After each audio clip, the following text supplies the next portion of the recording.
Hi everyone, welcome to the Inner Reset talk show. My name is Semal Luthra. Through the Inner Reset, I want to start using the name that I was given. It's a spiritual name called Bodh Mastani. This is a talk show about bold choices, deep learnings, and charting your own unique course through life. In this show, we will be talking about the big questions about life, career, success, relationships, and re-looking at the challenges that we face and how we can transform those. I will be bringing on change makers that I admire and talking about the intimate side of their journey. How did they change their addictions, suicide, anxiety? How did they transform from all these experiences to show up as the people that they are today? The experience of inner transformation is not the same for everyone, but the impact it has will be with you for the rest of your life, metamorphosing you into a truer, more authentic version of yourself.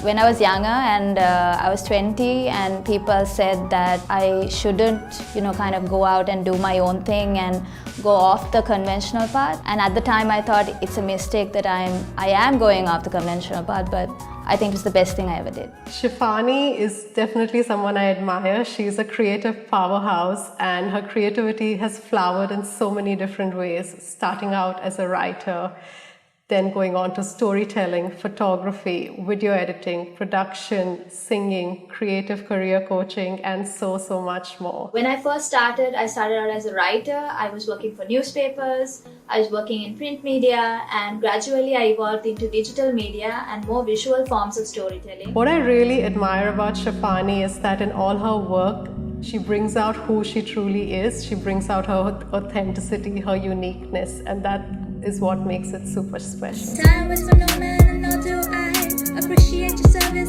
Bodh Saranai.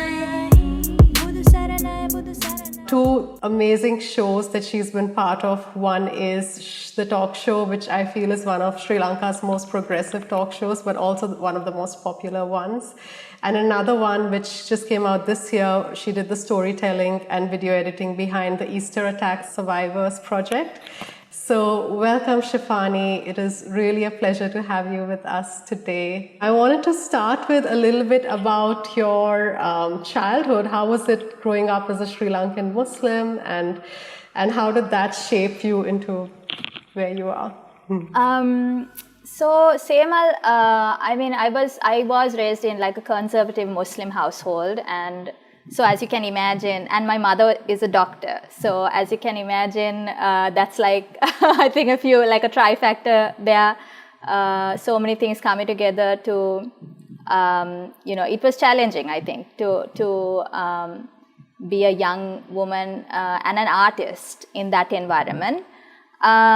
So it was really interesting in the sense that it wasn't the norm, definitely, to go into art and creative work. It was expected at the beginning that, rather that we did science and medicine, or at the very least, be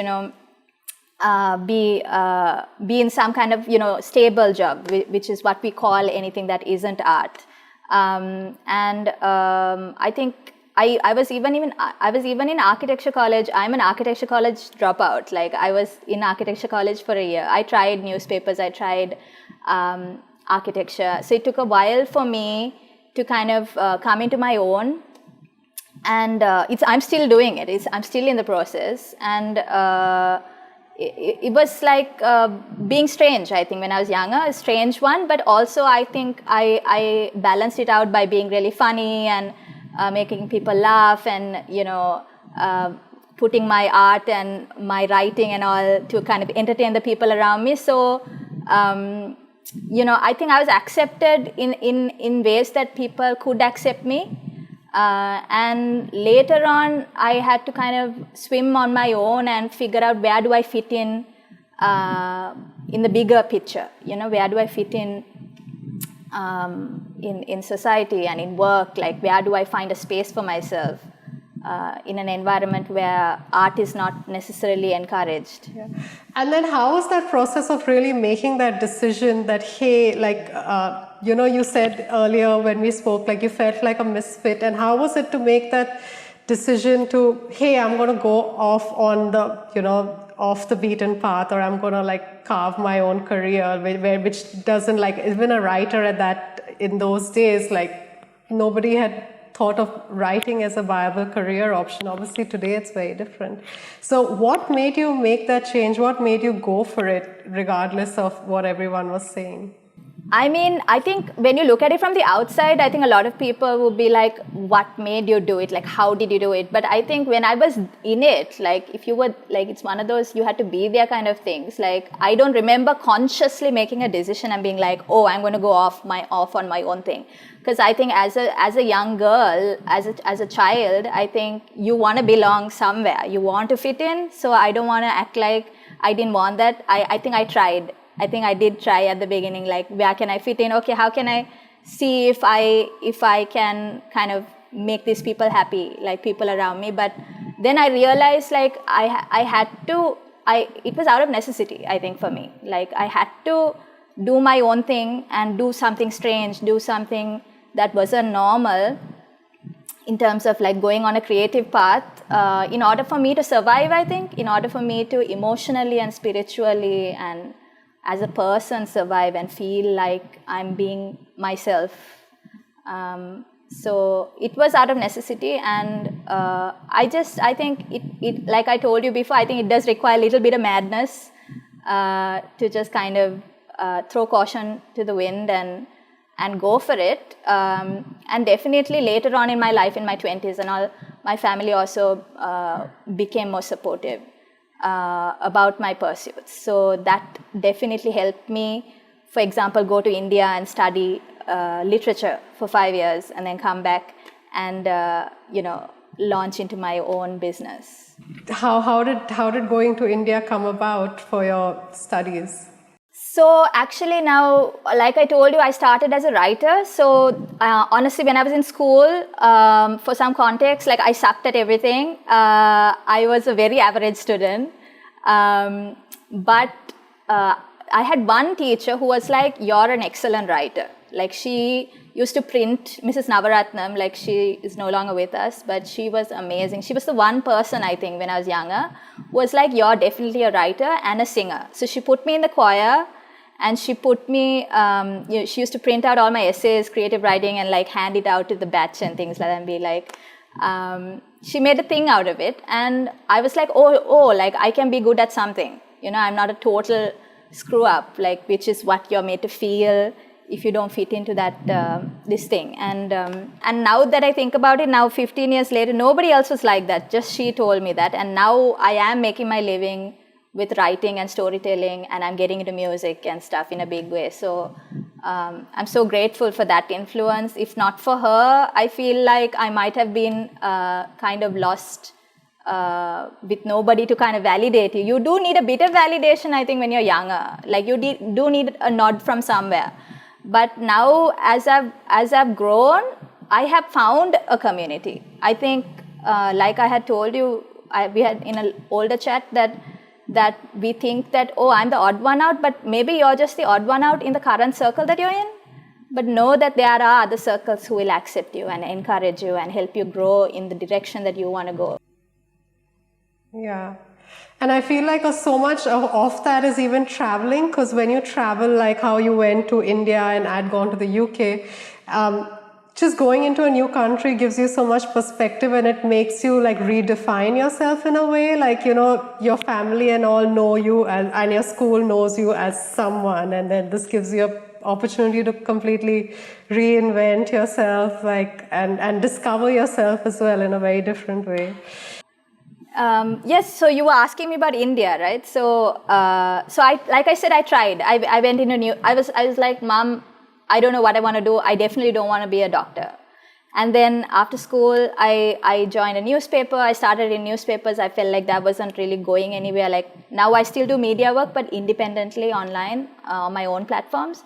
So I tried that. Then I tried architecture college. Like, nothing was working, and I was like, maybe Mrs. Navaratnam was right. I need to write. And then I left. I was like, I'm going to apply. I applied to the Delhi University, and for my master's, I applied to JNU, and I got in. And then that's when I left there because it is also really good universities in the region. If you don't want to spend a lot of money also, I was afraid of putting that burden on my family. So it was affordable and also really high quality education. Like I'm so grateful for the education I got there. And I traveled and I actually explored a lot of my film and photography storytelling while I lived in India. Yeah, and India it's amazing for film, photography. Like there's so much different film in different parts of India. So this brings me to so another thing. I was going through your profile and I saw your hijabi comic series, and what I really liked about it was, and definitely check it out, and we'll probably put it in the edits as well, is that you were able to depict so beautifully what women behind a hijab go through. Because like I have never thought about that, but when I saw that, I was like, yeah, like, and I've had these thoughts sometimes, and I never really knew what it felt like to be wearing a hijab. And yeah, so I just wanted to, like, from a Muslim woman, like if you could just give us a little into, like, do people perceive you differently, like now versus when you were wearing the traditional hijab? And how was that for you? Yeah. For sure. Oh my God, I think that's one of my personal favorite topics. Like I talk about it in social setting with my friends and so on. I haven't that much talked about it, like I think in a forum like this. And in South Asian parents, I don't think they understood that you can like take art and creativity and turn it into a career, and you can do so much for the world through it. And being Muslim is definitely something that is to be constantly negotiated with, I think, people in my generation, because we grew up with, like, after 9/11, like everything changed for Muslims everywhere. And everything changed for Muslim women who were visibly Muslim, who were covering their heads. And I do remember even as being as young as like 14 and being, somewhere outside, and I saw some people, some foreigners, and I became conscious because at the time I was wearing a traditional hijab and an abaya, which is a long cloak. And, because I grew up in a religious household, and, I wanted to wear it at that young age because everyone who attained age was wearing it in my family and so on. And I remember being so self-conscious, like, oh, these people have come from abroad. I hope they don't think I'm a terrorist. Like, that is a thought that crossed my mind when I was like 13, 14, which is insane if you think about it now. But back then it felt normal to me, like a normal thought. But so I was constantly like, there's this imagery that I think a lot of Muslim women get frozen into. For some reason, it's the women who really get looked at more and targeted more. If you look at a lot of Islamophobic hate crimes and so on, it's a lot of headscarf people, people who wear the headscarf who are being attacked. And even recently, what happened in Canada to that Muslim family. There's a visible target, and therefore it's hard as a Muslim person, if you dress a little like religious, if you are expressing yourself religiously, then it's hard to not look at yourself as this frozen image that exists in a political context and exists in people's minds as, signifying all these different meanings that you didn't necessarily subscribe to, like you just are born in your community, right? And then you get assigned all of these meanings. So it's constantly something that I deal with. And this turban actually happened when I started cosplaying. I was cosplaying and I needed a green head because I was cosplaying as the Joker. And I was like, how am I going to do this with a hijab, right? And then I got this idea, like I'm going to just tie it, and I got a green scarf and I did that and people loved it. And then I was like, hey, why don't I just wear this? And then I started wearing it, and then it became a thing, and people do look at you differently. Like now I feel, they're like, why do you cover your hair? And I can be like, oh, like it's a turban, it's an interpretation of the hijab, which is, by the way, this is a popular thing in like places in Malaysia, in Nigeria and so on. Like people wear the hijab like this sometimes. So I can kind of define it on my terms, as opposed to walking into a room with a normal hijab and abaya, and then people are already like, oh, you're the poster child for this. So I kind of enjoyed like creatively playing with that and being able to define it and explore it in a conversation on my own terms than be judged on first impression.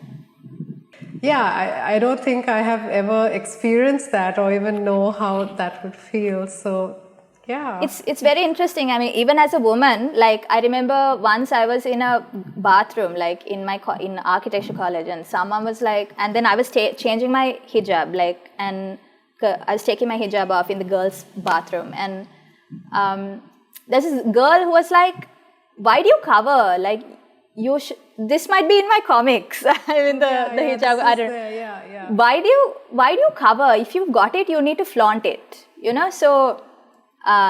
There's this pressure I think all women kind of experience, either pressure to cover up a lot or pressure to not cover up a lot. Like there's either way, there's like, this is how you should look as a woman.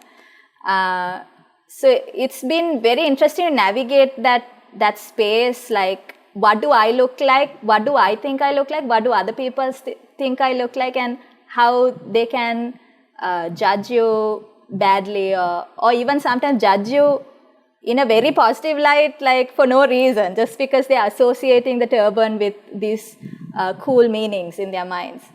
So it's interesting to play with fashion and the way you look and the way you dress and so on to figure out like how people work with identity, I think.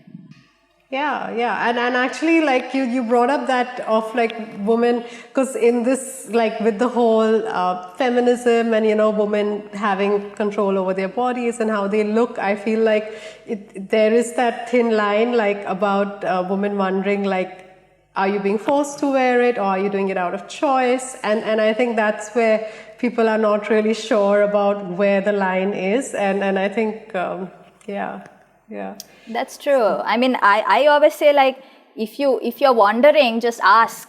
Just be like, hey, how did you wear? Like, are you wearing this because you like to wear it? Like, why do you wear it? That's a fair enough question. And I don't get mad if someone asks. I like to explain it on my terms. And everyone, I think, has a different reason for why they dress the way they do. So what's your reason for why you wear or why you cover your head? So for me, I feel like one thing is I like being expressive about the community that I come from and the stories and my heritage and my religious faith. I am very spiritual. I am very religious in a way, but I keep it private. I think it's between me and whatever the universe and whatever I'm experiencing on a deep level. And how I would explain the hijab to somebody is basically, if you look at religion and you zoom out and look at like the history of religions and how these practices are really old, actually, covering your hair and things like that. I feel it is a way of kind of trying to detach from your body. Like, I think the same principle as how a monk would shave his head, or a nun would wear a habit, or somebody would dress down or wear looser garments and so on, to kind of remind yourself. I think it's kind of like a symbolic reminder of the fact that your body is just a body and that don't get too caught up with it. So I think that's how I kind of see the covering of the head. That's beautiful. That's really beautiful, because I've never heard it explained in that way. So thank you. And that also brings me to spirituality. That's obviously a topic I love to talk about. And what is spirituality for you, and how has it helped you become who you are? I think it's been a long, arduous journey, like all throughout my life, with lots of ups and downs. But definitely, like in today's context, I think I do go, but I see it as is basically just trying to look at yourself as just part of this huge picture. That's what I would associate with that word more than anything else, more than any of the rituals or the vibe or the aesthetic or what group you're meditating with or whatever. I think it's just kind of being able to remind yourself that you're a blip in this huge puzzle. And I think it's easy to forget that, like we always forget it every day. And I think certain rituals like meditation in a way that's comfortable to you, or even yoga or prayer, or just like being around nature or whatever, whatever practice you do to give yourself a little bit of stillness, to give a chance to introspect and contemplate and empty your mind a little bit. I think that's any of those things can be kind of a reminder of this design that we're all a part of. And I think that's accessible to anybody and everybody. That self-awareness about how you are a part of something, because I think especially these days, like the pandemic and like just all the crap that's going on in the world right now, it's easy to feel like, what the hell, right? I mean, it's easy to kind of lose your mind and be like, what is happening out there? Like, is the whole world disintegrating or whatever? And there's sometimes, especially when you live in the city, I think this sense of disconnect where you feel like you are at discordance with everything. And I think certain practices can help you circle back and feel some kind of sense of harmony again. And for me, it's been really critical during the pandemic to keep sane and during a lockdown, and to channel that, I think. Next, I wanted to talk about the Easter Attack Survivors Project. Obviously, the Easter attack had a huge impact on Muslims because they were blamed as the community that created it. And what I thought amazing was that this project was actually started by a Muslim woman, and just looking at those stories, I have learned so much, and it's beautiful because it's 2 years on when most people have forgotten about it, and this is what shows us the humanity and actually connects us to what actually happened. It's not just numbers in a newspaper or something, it's actual people and actual lives. So yeah, I wanted to talk to you, ask you about both the things. How was your experience after the attack happened, and then how did you get involved with this project? And yeah. Right after the Easter attacks, I was completely spiraling, like mentally, in a really bad place. And then, like you said, the Muslim community was also being targeted, and we were also going through a state of like, oh wait, did we do something? Like, did we let this happen? Like, who did this? And like, it was a really freaking crazy time. And shortly after that, Shanuki called me, and both of us got together and co-created the talk show, Shush, right after the Easter attacks, because we wanted the first episode. The first pilot episode was about race in Sri Lanka, and it was a conversation between Shanuki, who's Christian and is a Muslim guest, and a Buddhist guest, and talking very honest terms about their own communities and what's actually happening, and like the ugly, taboo, weird topics and all that. They all just kind of laid it out, and I think that was my way of catharsis, I think, trying to process what's happening. And now 2 years later, I have been shooting a film that's being produced by Agenda 14 that is also about a documentary film about a Muslim woman in the aftermath of the Easter attacks. That also happened like since December. And then Amina Mohsin, who is heading the Easter Attack Survivors Project with the whole team, she got in touch with me to do the video editing and to guide them on the interviews and so on for this. So I feel like Easter is following me. Like I don't think that I don't know if it's a good or a bad thing, but like it's this creativity and art and creating stories and engaging with people and letting people, like doing editing and bringing people's stories out in the open. Like that's, I think, my way also of grieving and mourning about it and processing it and trying to heal and kind of make some sense of the chaos, I think. And what did you learn about it from these stories? Of like, the one thing that stood out for me was that each story makes you face death right in the eye. Like you never think that you would lose someone a close person, especially in some stories. They saw their loved one just 10 minutes before the attack, and like the frailty of life. Like what did this whole experience teach you? Oh my God. So it was absolutely visceral. And as you can imagine, now I had never met these people because by the time the Easter attack survivors project people, they got in touch with me. I was already like in the middle of filming on another project. And so I was like, I can't come with you. So they went to Katua Pitya and they traveled around and did the interviews. And then they sent me the footage. And so I was meeting these people and their stories for the first time in the editing room. And so it was just me. And listening to like, actually the footage is like, you know, an hour or two or whatever of them telling their most deepest feelings and the deepest tragedies of their entire lives. And I entered a really like a personal, intimate space, obviously, and it felt almost like I was haunted, I think, in that editing room, like with these people that we've lost in Sri Lanka since Easter. And I'm like crying while editing, but also at the end, there's some beauty to it. So it's a real mix of like, it's a really complicated feeling, I think, what I feel when I edit. And I don't think I can put it into words, but I feel honored to at all be a part of this team and this process of telling these stories, which I think is so critical, especially in like our local languages also in Sri Lanka, because we are famous. We are, like, as a country, we are famous for brushing everything under the carpet, not dealing with it, and avoidance. You know, Sri Lanka just reminds me of this person with a lot of issues who doesn't want to seek therapy or doesn't want to like deal with it. Like, no, let me just go partying. Yeah. So I feel like it's so critical. Even though I was busy when Amina got in touch with me, I was like, I want this. I really want to edit this. I want to be a part of this. And I knew it's going to be difficult and painful, but I knew it's necessary. It's necessary work.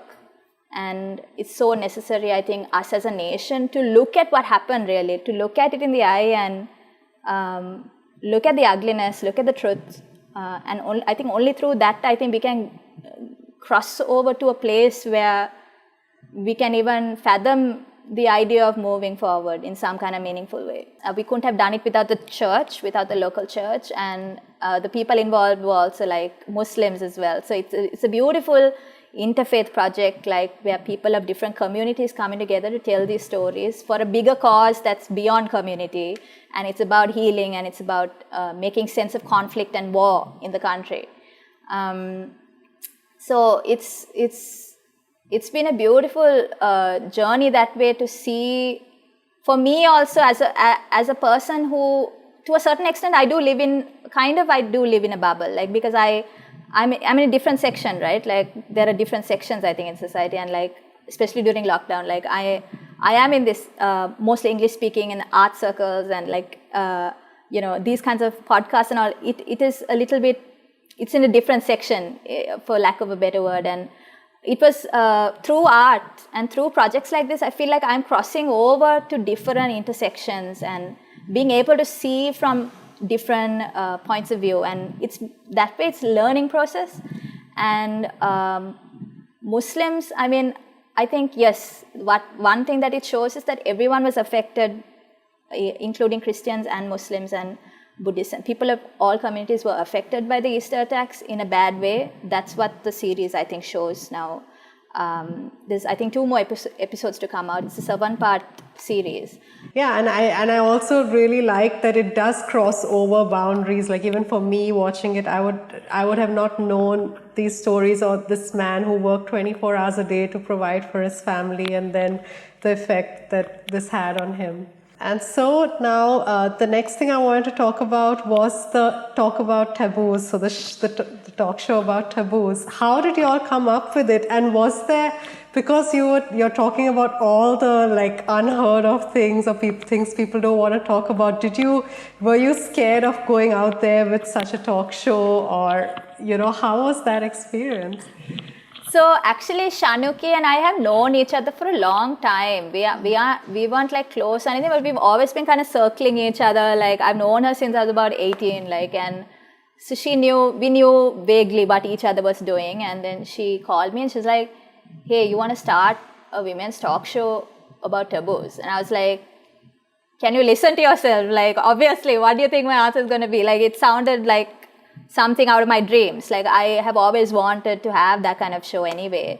I just couldn't think of who would host it, because I was thinking of the production angle. And she was like, yeah, let's do it. And we just I think I was motivated, even she might have been motivated at the time by our processing of the Easter attacks. And I think motivated to do that pilot episode about race. And I don't remember being scared. I don't think I was afraid. I think by that point I was anyway anyway, I'm doing weird creative things. It doesn't matter. Let me just go for it. And I think it was more than scary. It was exciting, I think, to see how people are going to react to it, because I like discussion. I like debate. I like it when people are like, oh, I don't agree with that. Then tell me why. I want people to talk about it. I want you to fight about it in the comments. I want people to have different opinions, because only through that kind of debate can something actually meaningful happen. So I remember being excited for that, but we also had very low expectations. Both of us were yeah, let's do this, but probably don't know who's going to watch. And then it just transformed within a year. Within a season, everything changed. And then we got that SLT01 award for community empowerment. I think that was a huge milestone. And main thing for me was all these people, because I did the shooting, editing, and then I was also doing the social media, the look and the page and all on Instagram. And what blew me away was people messaging in. I remember the episode we did on child abuse in Sri Lanka, and by then I think we had already created this culture on the page of talking about stuff. I think at the beginning the Sri Lankans were like, oh, we like your show, but they weren't sharing their taboos. So we were like, okay, give it some time, because we don't like, it's not nice to share those taboo things of your own life. But after the child abuse one, there were comments pouring in, there were messages coming in, I went through the same thing, thank you so much for talking about this. I thought I was alone, I thought nobody was going through this. And then even the episodes we did on sexuality, and someone messaged and was like, I showed this to my parents, and came out of the closet, came out to them. And through your episode, which was mind-blowing. So that was more than I could have asked for, that there were women all over the world who felt like they were benefiting from this. And now I left after, in the middle of season 2, we arranged a team to handle, and I was there to train and so on. And then I left because I had to focus on other projects right now with my film and stuff like that. So I had left by then, and now it's also Shanuki is in touch with me, and they're expanding now to new audiences. They've expanded to new audiences beyond women, and also to do other languages. We started with English, and then we expanded into other languages to reach greater demographics. So it's been very interesting to see that growth. And to really, what's amazing about doing this on YouTube and online is that it's the audience that really propels the show. It's no more the institution or the people behind it. Without the audience, the show can't exist. And it's the people who watch who really have the power and can really push something to the top and create these amazing conversations, this dialogue. And so when you went independent, so then how did you deal with feelings of self-doubt? Will I be accepted? Will my work be accepted? As an artist, even taking your work out there is a bit scary. So how did you deal with that? I mean, it was terrifying. I'm not going to lie. It was terrifying. What does it mean to go independent? What does it mean to do your own startup? That was very clear from the outset that everyone saw it as a risk. Actually, I came across this amazing journalist. I have to mention her. There's an international journalist called Masuma Ahuja. And I met her at Raw Media at something that she came, a workshop. And then I was introduced to her work, and she was an independent creative. She's an independent media person. She's a woman. And I met her actually later. And I was like, listen, I'm thinking of doing my own thing. I'm scared. What's up? Does it work? Because there's a lack of shared notes on these things, right? And She told me the truth. She told me the good, bad, and the ugly, and I went for it. It was very encouraging to see that someone had gone for it, that she was happy with that, and she was being successful she was fulfilling herself at least with that, and I got hope from that, and I was inspired. I think that helps. Like today, compared to when I was younger, like if you go online, you see so many people in the community, in the creative community, in the Muslim community, in the female Muslim community. Like there's so many people you can look up to who's working and be like, oh, representation, like somebody's done it. So seeing that helped me, I think, seeing that it's possible, and it was scary, but me and my partner, Riyal, both of us have been doing photography and film together, and he's been helping me explore music, and I've been helping him explore photography and so on. And so we kind of did this startup together at home, and it was a lot of work, there's a lot of fear, but I think eventually I feel like it's just in your head. I think a lot of the anxiety and the fear is in your head. So it's important to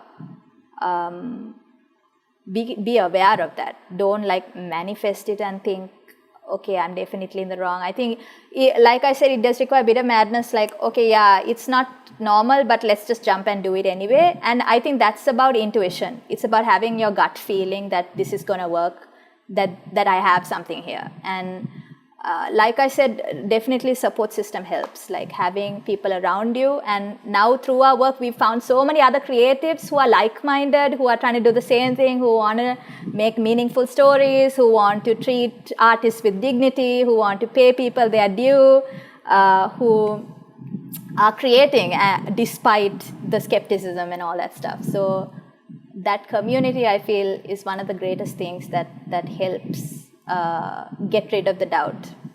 Creativity is also now becoming one of the most important skills needed to thrive in the future. So how do you start to explore your creativity? Because for a lot of people, their creativity was squished in school, and then, they just went down the logic route and they never really looked back at it.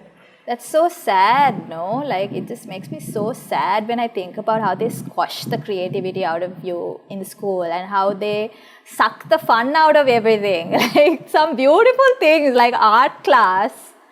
Such a random anecdote that is probably irrelevant, but even in art, like I love art, I paint, but in school there's art class, and the teacher was so horrible. Like, how do you make something like art like so unpleasant? So I left art class to join needlework, like, which is even worse technically, but like I was like, the teacher isn't so bad. So yeah. So I think that's so sad. I think it's so tragic that we don't prioritize teachers. I think the people they are the gatekeepers, really. I think we need to train the people who teach. And in that sense, I might be derailing here. Sorry, I'm just like jumping from topic to topic. But like, I love how now the pandemic is going to completely revolutionize the education system, right? Like, because everything is online. And there's so much of amazing material online, like YouTube, like the lessons you can learn on all these different topics, and the channels and the vlogs, and also the tutorial vlogs and so on. It's a crazy world. I think that the quality of education now is going to be completely different in a great way.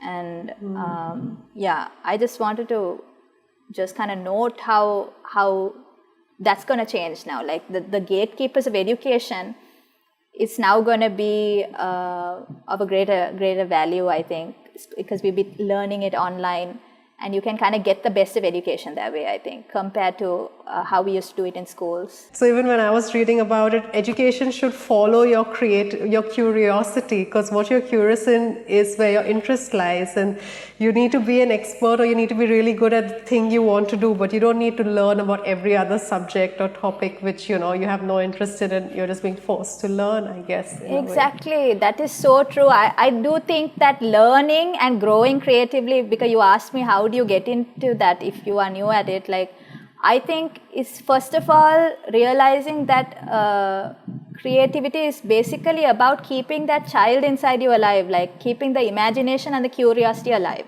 I think that is how you activate your creativity, and you activate your learning and knowledge sharing. And gain so much. Like, maintain that curiosity and the imagination, which I think the older systems try to squash out. But I think we need to kind of rise above that culture. So the next thing I wanted to ask is, how do you make a career as a creative person? Like, even with you, you've done a lot of projects that you feel are meaningful and they're like a lot to do with social impact. So how do you actually make a living out of these kind of projects and creativity? So, honestly, when I started out, I wasn't sure if that was going to be possible. That was definitely a risk factor. I did know that I couldn't do anything else. I had to tell these kinds of stories, and I had to tell stories that were meaningful. I had to put my creative energy into these kinds of things. So, I went about it kind of with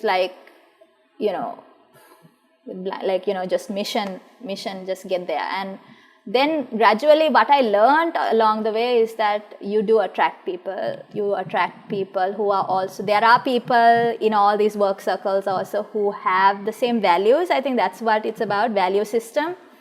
And when you find somebody, let's say you find a client or a potential employer or an editor that you're going to work with or a collaborator or somebody who's going to pay you to do their project or whatever, my first thing is I am like, do we have similar values? And I don't know if that's something that a lot of people consider. Some people be like, oh, why do you need values? Like, it's just about the ROI and stuff. But for me, as an artist, it's been very important, like, do we have similar values? And I have found that a lot of people that I have worked with have had similar values. And therefore, when they do pay me, and then they actually do want to also pay me for the stories that I want to say. So I've been able to, I think, procure like a lot of people to work with along the last 10 years.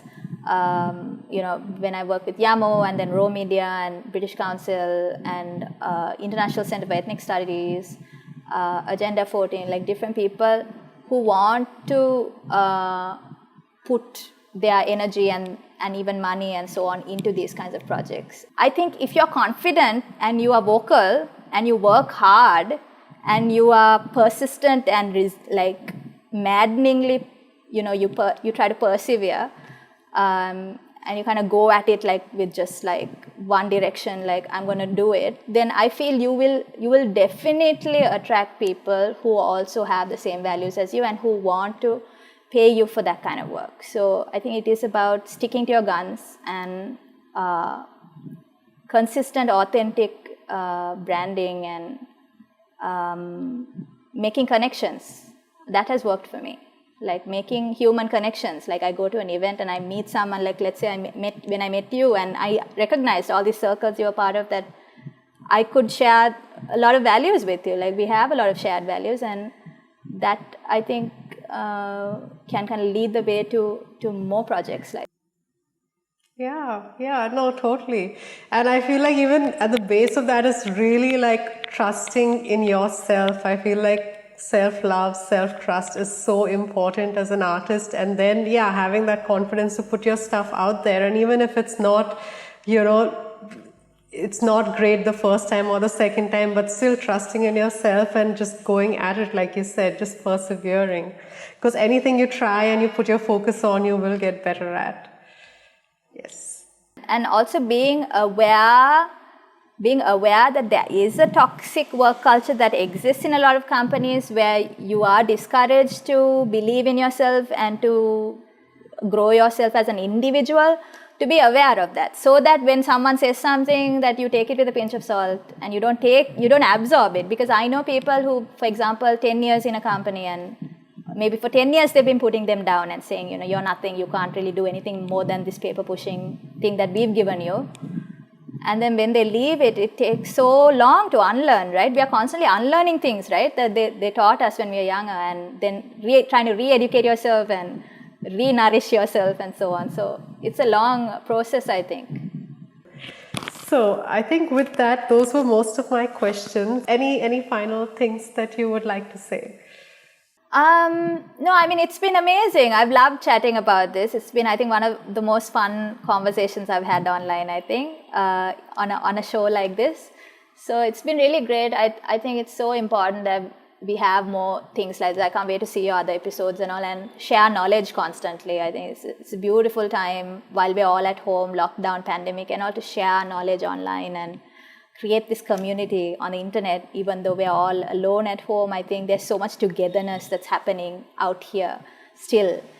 And I think one thing I just want to mention is that I've started this new venture where I do creative coaching online for young girls, so young women who are trying to expand either in writing or photography or film or editing or your social media brand. So I've started doing this coaching for young women, because I do feel like there's a lot of energy that we can tap into as women, feminine energy and power, and things like everything we discussed in this podcast, like things like that, like being aware of this, and how do you develop your creative identity even in an environment that may not be encouraging it. So that's something I wanted to point out in case anybody is interested in that kind of coaching. Yeah, that sounds exciting. I myself would want to try it out because it sounds really good and so important and needed. And thank you so much for coming for our second episode today. It has been so good to talk to you and really explore these things further. And to end with, I wanted to end up with a quote from one of my favorite authors, which is Osho, and I've been reading this book on creativity inspired by our chat. I was preparing for it by reading for the book. And it goes like this. The creator cannot follow the well-trodden path. He has to search out his own way. He has to inquire in the jungles of life. He has to drop out of the mob mind from the collective psychology. Creativity is the fragrance of individual freedom. And Shifani, you have been such a good example of creating that individual freedom, the unique expression, and so happy to have you on. Thank you. Thanks. The Inner Reset is brought to you by HomeTree Coworking, a co-working space I co-founded. HomeTree is Sri Lanka's first co-working space dedicated to mindfulness at work. At HomeTree, we aim to reinvent the way we work in the post-pandemic world by focusing on consciousness, community, and co-creation in the new normal. We're trying out a range of ways to bring mindfulness into how we work. One of them is through online deep work sprints, where we combine mindfulness techniques with productivity science to help us get better at what we do and to help us do our best work. HomeTree is located in the heart of Colombo. It has a range of private offices plus individual workspaces to suit all your different needs. It is adorned by inspiring art, by local artists and nature-based themes in the floors to help you get your best work done. More importantly, HomeTree is an ever-growing community of creatives, entrepreneurs, and change makers who support each other in co-creating their wildest dreams. At HomeTree, we take pride in aspiring towards a new world of work, where your inner being directs what you do in the outer world. To find out about our latest programs, you can go to our Instagram page.